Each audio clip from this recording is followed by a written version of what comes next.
The mysterious alien objects of King Solomon. Around the first millennium BC, Solomon, the third king of Israel, the son of King David, of course, was the most powerful man of his time. He is described in the Bible and legends as a character of incredible abilities. In fact, according to the same traditions, inside the building that bears his name as Solomon's Temple, were also kept mysterious objects with strange properties that could be considered as products of a superior technology for its time, or even as alien in origin. Now, I just want to tell you, because of the fact that I don't want to forget it, having to do with his throne, and you see that each step here is flanked by lions. Actually, it was said that these lions would turn their heads facing the king as he was walking every step onto his throne. So as he was walking on each step, the heads of the lions, they were like robotic perhaps, would face the king and then turn their head towards each step where he was proceeding to his throne. I guess it was a pressure plate that was somehow controlling the heads of these robotic lions, and that's how the heads would turn. So you can imagine how advanced their technology was. His throne. Okay? So that's just one example.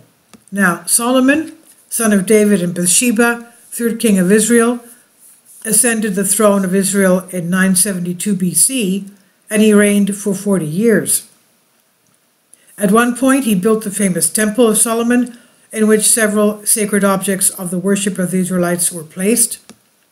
The so-called tabernacle, according to information given in the Old Testament, was a very special portable holy building, essentially a tent of the Israelites with strange non-physical properties, which was built after God's command to Moses when he received all the detailed instructions for construction. The tabernacle was seen as the dwelling place of God, but at the same time the meeting point of God with the children of Israel.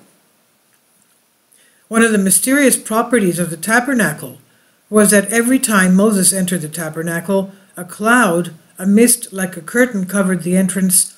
In this way, God manifested his presence in order to speak with Moses. Therefore, because the interior of the tent witnessed the appearance of God, it was called the tent of witness. That is, the tent of testimony, the presence of God. When the pillar of cloud disappeared from the entrance of the tabernacle, it meant that God's conversation with Moses was over. The Israelites constantly carried the tabernacle wherever they went, but stopped doing so when they conquered the land of Canaan. It was David who planned to build a permanent building, a temple, to replace the tabernacle. However, it was his son Solomon who supervised the building. With the same symbolism of the objects of the tabernacle, the same basic ceremonial furniture, and almost the same vessels and objects that were in it, a much larger edifice was built by Solomon, always maintaining the sacred properties according to the original instructions. In addition to the tabernacle, some other mysterious objects had been placed inside Solomon's temple. The Ark of the Covenant was the most sacred object to the Israelites, containing the 10 Commandments on 2 stone tablets, but only the outer part was visible. It was built by Moses according to specifications given to him by God. Originally, it was kept inside the tabernacle and indicated that God was among the people of Israel and communicated with them when needed. During its transport, the Ark of the Covenant was always covered with sealskin and a blue cloth. The site was always very carefully hidden, which must not have been a coincidence, since when 70 of the clan members happened to look at the ark, they were automatically killed, and it was said it was a punishment from God. In the battles that took place, the Ark of the Covenant preceded the people as a divine shield of protection. According to Jewish tradition, wherever it passed, it burned the thorn bushes and other obstacles it might encounter on the way, while sparks emitted from the 2-faced cherubims on its lid and could kill snakes, scorpions, and other dangerous animals. When they were crossing the Jordan River, as soon as the feet of the priests who carried the ark touched the waters of the Jordan River, they disappeared or evaporated and the river dried up. But as soon as they crossed the other side, the waters returned, according to Joshua, who took the leadership of the tribes of Israel after Moses. When it had to be carried on an ox cart, and a driver reached out his hand to keep the ark from falling on the rough road, he himself fell dead from touching the Ark of the Covenant. When Solomon's temple was inaugurated, the Ark of the Covenant was placed there with special care and reverence. As soon as the priests left the Holy of Holies, the temple was filled with a cloud, which they interpreted as indicating that the glory of the Lord had filled his house. It's seen that inside the ark, in addition to the tablets with the Ten Commandments, was kept a piece of manna that was given as food to the people in the desert for the first time as a provision of God. It also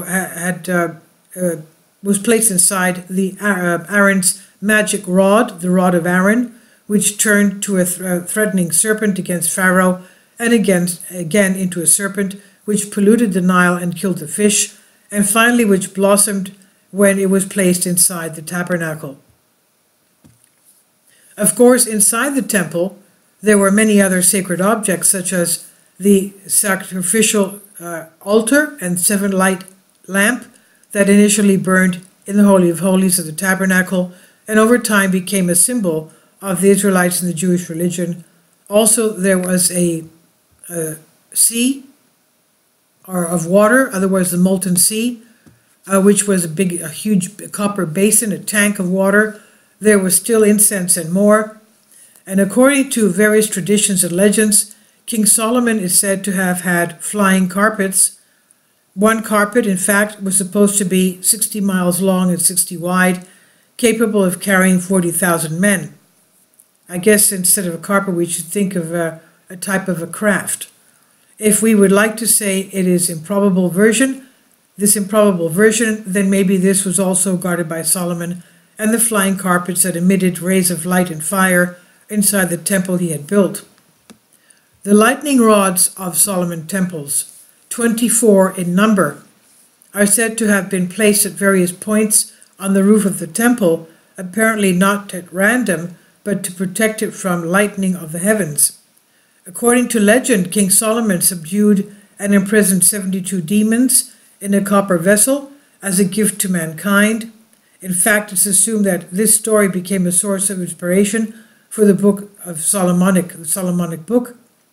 The Key of Solomon, also, there is no reference to these spirits, while according to historians it was written around the 14th to 16th century by an unknown author. After the capture and destruction of Jerusalem by the Babylonians in 587 BC, all of these things from Solomon's temples were lost, disappeared, stolen, or very well hidden somewhere else. In fact, according to the Old Testament, when Nebuchadnezzar captured 3 wise men from Solomon's temple and later threw them into the fire, they did not burn, but another form appeared. We're talking about the 3 youths in Babylon. They did not burn, but another form appeared. Modern hypotheses hold that a gate was opened, the gate that opened in Iraq in the war for its acquisition between various states. Now, of course, that's what conspiracy theories state, but I believe it's, of course, the grace of God that protected the 3 youths. Could any of the above contain truths, and to what extent? And if it were true, then, in modern terms, could we not say that these objects were of extraterrestrial origin, since there was supposed to be no civilization that possessed this kind of advanced technology? Of course, anyone can easily argue that they had a divine origin, or simply the imagination of those who narrated them, as well as those who wrote them. And this I've translated for you from a Greek article. Please leave your comments, and thank you for your support. Kindly support my Patreon account. The daily posts are 5 videos daily, and they are totally different from what I have on my YouTube channel. Thank you so much for your support. and that you find all my content so interesting. You'll find the Patreon account details in the description box